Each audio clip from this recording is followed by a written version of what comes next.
The body needs a lot of electrolytes or minerals in order for the body to function correctly. We need minerals to be able to make that digestive process work correctly.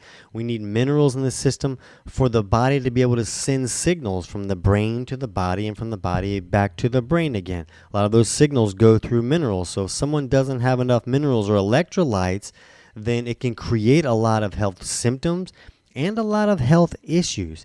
And we get minerals from the food that we eat. We can get it from the water that we're drinking. A good unrefined salt is a good source of minerals that we can bring into the body. But it's very common for someone not to have enough minerals for everything to work correctly.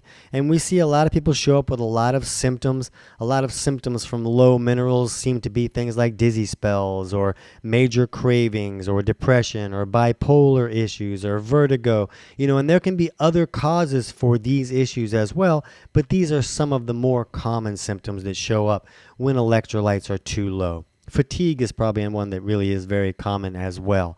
But what you can do to get an idea of where your mineral levels are, and I'm not talking about any specific mineral, I'm talking about just minerals in general, is you can look at your blood pressure at least 2 hours after a meal, but not first thing in the morning.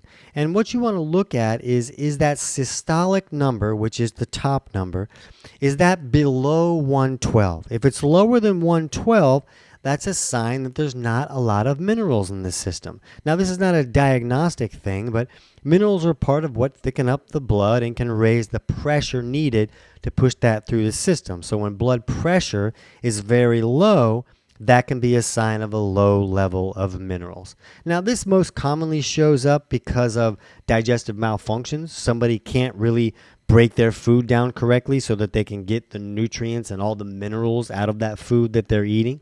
And if they can't access those minerals, then the minerals will get used up and they'll go really low in the system. And when they go low, it can create a lot of different symptoms and health problems. But if it does appear to be low for you, you want to look at your digestive symptoms. If you're dealing with any digestive symptoms at all, you want to take steps to improve that digestive process so you can get more minerals out of the food that you're eating and bring them into the system. Now, someone could also be like peeing out too many minerals. There's some physiological imbalances that can cause that to happen.